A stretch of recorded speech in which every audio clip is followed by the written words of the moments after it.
We provide you the platform to turn your dreams into reality. Give wings to your aspirations with KR Mangalam University. कहते हैं कि आप जो बोगे वही काटोगे। पाकिस्तान ने आतंक का बीज बोया और अब इसकी कीमत पूरा पाकिस्तानी जो आवाम है वो चुका रही है, क्योंकि भारत का स्टैंड साफ है कि खून और पानी साथ साथ नहीं बह सकते। इस फैसले का असर पाकिस्तान में दिखने लगा है।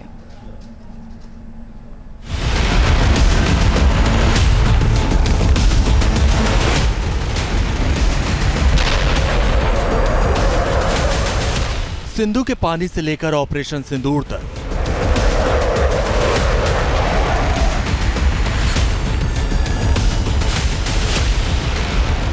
इस बार पाकिस्तान का ऐसा इलाज हुआ जो उसने ख्वाब में भी नहीं सोचा था।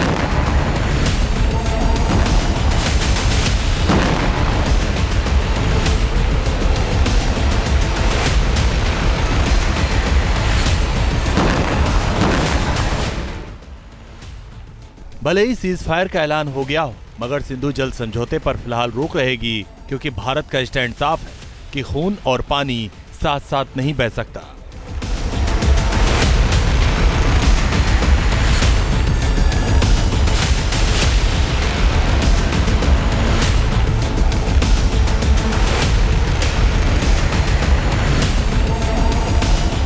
सबसे कड़े एक्शन से पाकिस्तान में भुखमरी जैसे हालात और भी विकराल हो सकते हैं।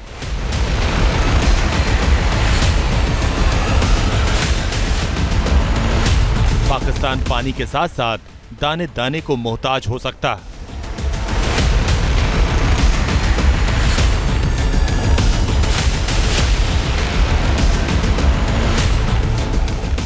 पाकिस्तान में यही डर अभी बाकी है, और ये डर है भुखमरी का, एक बड़े हिस्से के सूख जाने का। सीज फायर के बाद भी सिंधु जल समझौता बहाल न होने से पाकिस्तान का डर और भी बढ़ता जा रहा है। सिंधु नदी सिस्टम अथॉरिटी के सलाहकार समिति का कहना है कि इस बार खरीफ की फसलों की पैदावार पर व्यापक असर पड़ सकता है।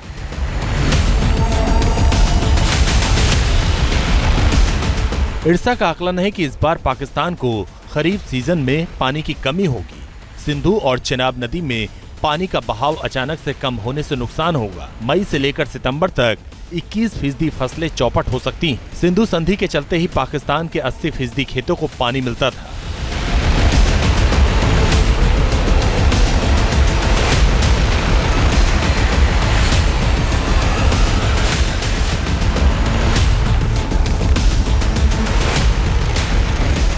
पाकिस्तानी पंजाब में हर किसान आने वाले महीनों में सबसे बुरे हालात से डर रहा है। डर है कि भारत अचानक से बाढ़ ला सकता है या फसलों के लिए पानी नहीं देगा।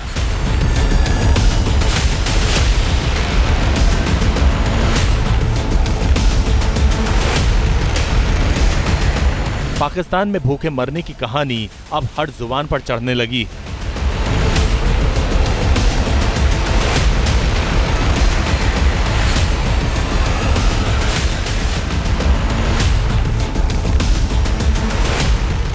पाकिस्तान दाना पानी के लिए तरसेगा, उसकी अर्थव्यवस्था चरमरा जाएगी।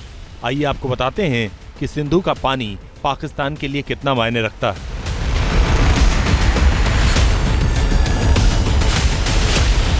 सिंधु नदी नेटवर्क से पाकिस्तान की 24 करोड़ की आबादी का भरण पोषण होता है। पाकिस्तान की 61% आबादी सीधे सिंधु बेसिन से जुड़ी हुई है। पाकिस्तान के प्रमुख शहर कराची, लाहौर, मुल्तान को सिंधु और उसकी सहायक नदियों से पानी मिलता है। मतलब अगर भारत ने पानी रोका तो इन इलाकों में लोग बूंद बूंद को तरसेंगे। पाकिस्तान में खेती की करीब 80% जमीन यानी 16 मिलियन हेक्टेयर एरिया में सिंचाई के लिए पानी सिंधु नदी प्रणाली से मिलता है।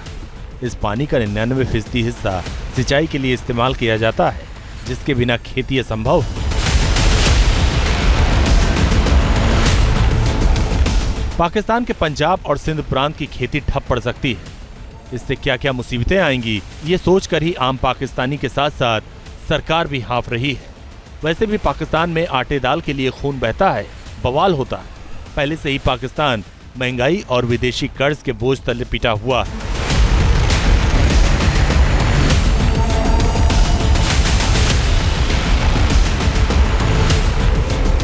पाकिस्तान के अंदर महंगाई बम की लगातार बमबारी हो रही है। इस बार पाकिस्तान पर महंगाई का ऐसा सीरियल अटैक हुआ कि पूरे देश में अफरा तफरी मची हुई है।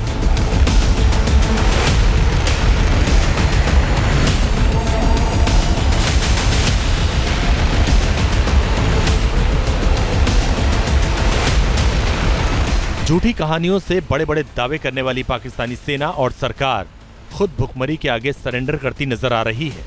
महंगाई ने पिछले सारे रिकॉर्ड तोड़ दिए हैं। डबल डिजिट में चल रहे महंगाई दर में खाने पीने के सामान के दामों में भयंकर इजाफा हुआ।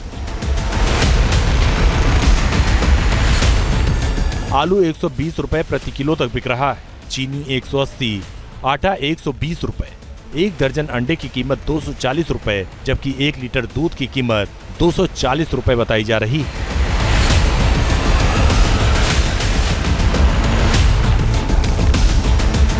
महंगाई के इस मीटर को देखकर किसी का पसीना छूट जाए, गश खाकर जमीन पर गिर पड़े। मगर पाकिस्तान में भुखमरी की हालत में महंगाई की आदत आम पाकिस्तानियों को हो गई। जानकार मानते हैं कि पाकिस्तान के अंदर जिस तरह के हालात हैं, उससे राहत के आसार दूर दूर तक नहीं है।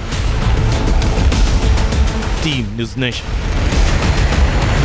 न्यूज़ नेशन अब व्हाट्सएप पर खबरों की ताजा अपडेट के लिए न्यूज़ नेशन के इस QR कोड को स्कैन करें।